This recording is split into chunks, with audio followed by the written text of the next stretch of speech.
artimiausių parų prognozei. Pavasarišką vėsą šalyje netrukus išsklaidys šilti orai. Savaitgalį galime sulaukti ir 23 laipsnių šilumos.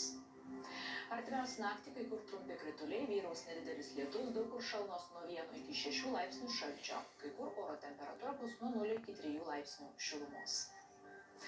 Rytoj dieną šalyje nepastoviai debesuota, vietomis trumpi krituliai, vyraus nedidelis lietus, temperatūra bus nuo 6 iki 11, kai kur 12-14 laipsnių šilumos. Pragiedruliai prognozuojami Klaipėdoje, Palangoje, Šilutėje ir Tauragėje, lis telšiuose čia bus nuo 8 iki 12 laipsnių šilumos. Saulė pro debesį švies Biržuose, Panevėžyje, Šiauliuose, lis Joniškyje ir Mažeikiuose čia bus nuo 8 iki 13 laipsnių šilumos.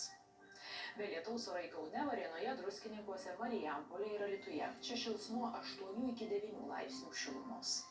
Pragiedruliai Vilniuje, Ukmergėje, Utenoje, Ignalinoje ir Švenčionyse. Čia šils nuo 6 iki 8 laipsnių. Penktadienį naktį kai kur truputį palis. Dieną žymesnio lietaus nenumatoma, temperatūra naktį bus nuo 0 iki 5 laipsnių šilumos.